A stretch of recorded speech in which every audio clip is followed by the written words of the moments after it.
Hey guys, welcome back to the channel. If you're new here, I'm Rini and I share DIY home decor videos. Today I'm sharing two aesthetic DIY projects which I think you're going to like. One of them is a wall art and the other one is a DIY cushion cover. So before we get started, I'd love for you to subscribe if you haven't already and click the bell icon to get notified every single time I post a new video on my channel. So let's get started. For the first project, we're going to need an embroidery hoop. The one I'm using has a diameter of 8 inches. We are also going to need a piece of burlap fabric. We're going to lay it down and place the inner hoop underneath the fabric. I'm placing the outer hoop on the top and popping it on. I'm tightening the screw to hold everything in place. Then I'm cutting out the extra fabric. I'm turning it over and pulling the fabric around the edges to further stretch it out. Now we're going to cut all the way around the edges of the hoop, leaving about ½ inch of space so we can wrap the hoop with the fabric. We are doing this to secure the fabric in place.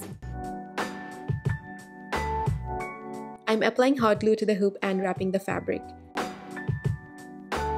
I'm going to keep on doing this in small sections and pressing down the fabric until the glue cools down.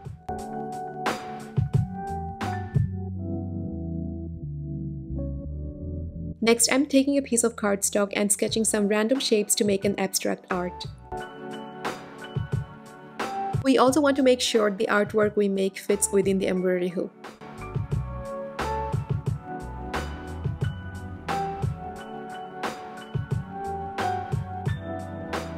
Then we're going to cut out the shapes. I'm placing the pieces on the fabric and arranging them like the way I drew before. Once that is done, I'm going ahead and tracing the shapes on the burlap.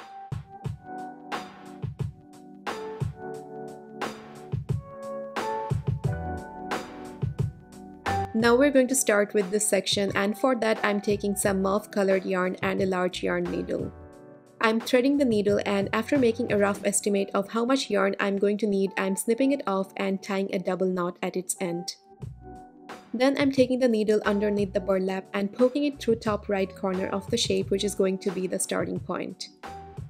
Then I'm going to poke the needle into the opposite corner of the shape straight across from where I brought the needle up. I'm taking the needle down and pulling the yarn.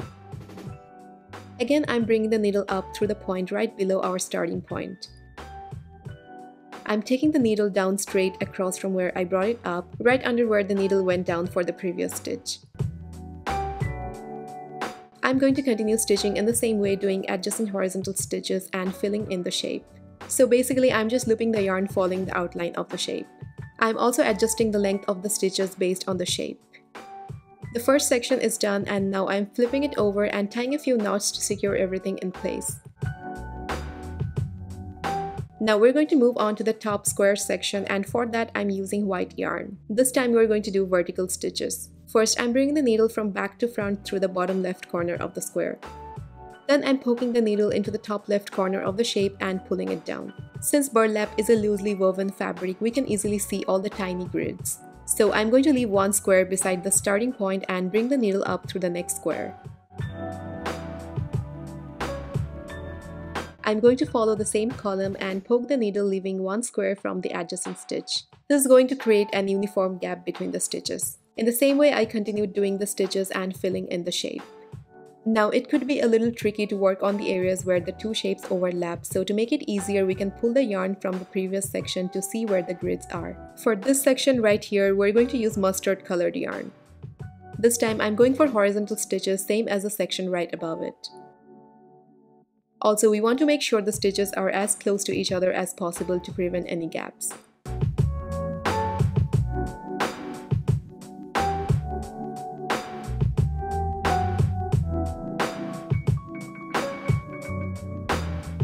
Moving on to the rectangular section, we are going to use this chocolate brown yarn. I'm going to bring the needle up through the bottom right corner of the rectangle. Now for this section, we're doing vertical stitches. So I'm poking the needle into top right corner of the rectangle straight across the point from where I brought the needle up. Again, I'm bringing the needle up from back through the point right beside the starting point. And then I'm poking the needle into the opposite side and pulling the yarn. We're going to repeat this over and over again till the shape is filled in. For the last circular section, I'm going to use black yarn. Here I'm doing horizontal stitches next to each other, and as I'm advancing towards the middle of the circle, I'm continuing to increase the length of the stitches. To fill in the bottom half of the circular shape, I'm gradually decreasing the length of the stitches. To finish it off, I'm tying a knot at the back and snipping off the extra yarn. I'm applying tiny dots of hot glue on all the knots to secure them more. This is just an extra step to make sure everything stays in place. And our DIY embroidery hoop wall art is ready. I totally love the modern look of it, and you can experiment with multiple shapes and colors according to your liking.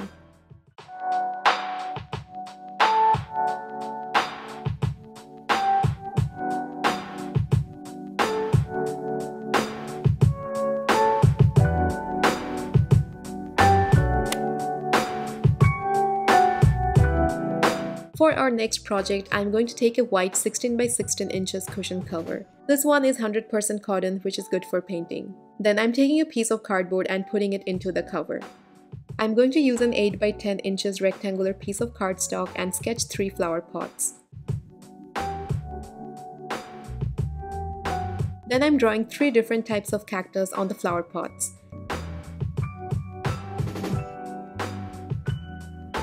We are going to place the paper at the center of the cushion cover, and after making sure it's aligned properly, we're going to trace the rectangle on the cover.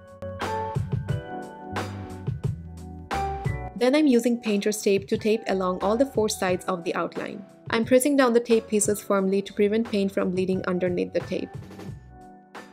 Now we're going to cut out all the 3 shapes we drew. We have the cutouts ready. I'm using a ruler as a guide to properly arrange the pieces.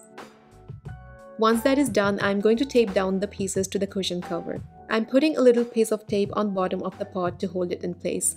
Then we're going to go ahead and trace all the 3 pieces on the fabric. I'm removing the tape pieces and connecting all the lines as per the drawings.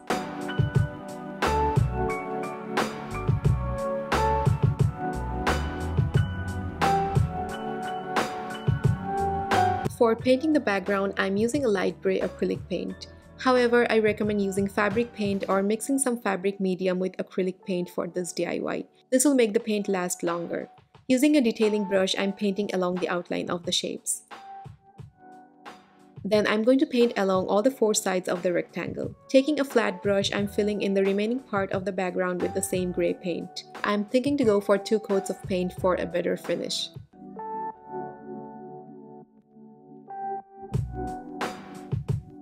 For painting the stubby cactus on the left, I'm mixing up some dark green, gray, and navy blue paint. I'm painting the sections with this dark green where I think the shadows would fall.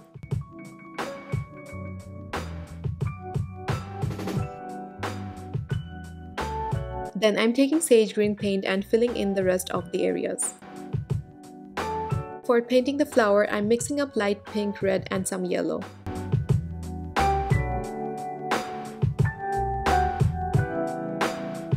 Now for painting the tall cactus in the center, I'm mixing up some teal with these 2 shades of green. I want to go for a bluish green color, so I'm adding a little bit of navy blue to it. We are going to start outlining the border with a small brush and then fill in the rest of it. I'm taking a generous amount of paint on the brush, and for coloring all the cactuses, I'm going for a single coat of paint. I'm adding a small amount of navy blue to the paint and dry brushing on some of the areas to add more dimension. Then I'm adding more black and painting some vertical dotted lines on it. This is going to make them look like cactus thorns. We want the lines to be equally spaced out. I'm repeating the same thing for the other 2 arms of it. Now it's time to paint the flowers. First I mixed up some red and yellow paint, but it was not the color I wanted to go for, so I added some light pink on top to tone it down. To add more detailing, we're going to paint some dots on the stubby cactus with white acrylic paint. Then I'm going to draw a few more tiny dots on the center of the flower. For painting the last cactus, I'm using sage green color. For adding shadows, I'm mixing some dark green, blue, and black with the sage green. I'm then shading the areas where I think the shadows would be.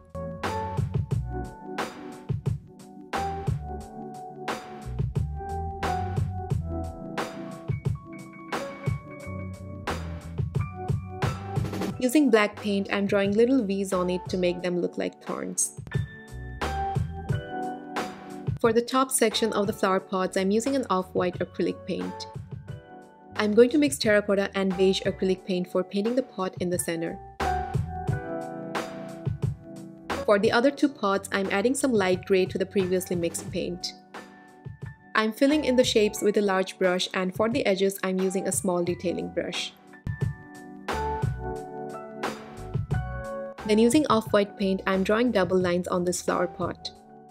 I'm again drawing two more pair of lines while equally spacing out each pair. On the first section, I'm drawing some upward arrows. For the section next to it, I'm drawing downward arrows, and we're going to repeat the same pattern once again.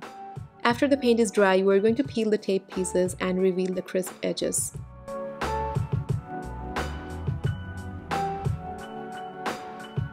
Now we're going to take some black embroidery floss, and after tying double knots at its end, we are going to backstitch along the sides of the rectangle. I'm beginning the stitch by poking the needle up through the fabric and pulling the thread. Again, I'm going to poke the needle down through the fabric, leaving a little bit of space from the point where I just brought the needle up. Now leaving the same amount of space, I'm bringing the needle up through the fabric, and again I'm poking the needle down through the point where the first stitch ended. Again, I'm leaving some gap and bringing the needle up, and again poking it down through the point where the previous stitch ends. I'm going to repeat the same thing over and over again until all the edges of the rectangle are outlined with stitches.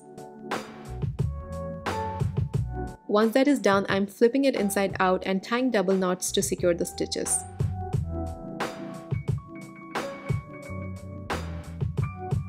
To make the shape stand out even more, I'm starting to backstitch the edges of the cactus and their pots.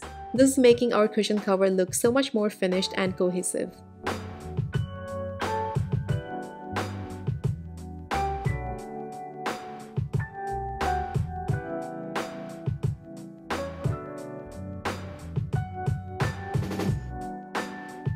After the stitches are done, we're going to add tassel to each corner of the cushion cover, and for making the tassels, we're going to use green yarn. I also cut out a 4 inches long rectangular piece of cardboard as a template for the tassels. I'm starting to wrap the yarn around the template, and I'm going to wrap it about 50 times to make it fluffy. Then I'm taking another piece of yarn and putting one of its ends underneath the loops and tying a knot on the top. I'm then removing it, pulling the two ends of the yarn tight and tying a couple of knots. To make the head of the tassel, I'm taking another piece of yarn and leaving a bit of space from the top. I'm wrapping the yarn for 5 to 6 times. Then we're going to pull the ends tight and tie a double knot. Then with a pair of scissors, I'm cutting the loops. Now we're going to trim the ends to level them. Our first tassel is done, and I made 3 more tassels. For attaching the tassels, I'm taking a large yarn needle and threading both the ends of the yarn like so. Then I'm grabbing one of the corners of the cushion cover and poking the needle right into it. Now we're going to pull the threaded needle from the other side, remove the needle, pull the ends tight, and tie 4 to 5 knots to secure it in place. In the same way, we're going to attach the tassels to the remaining 3 corners. So this finishes off our DIY hand-painted cushion cover, which turned out very cute and aesthetic.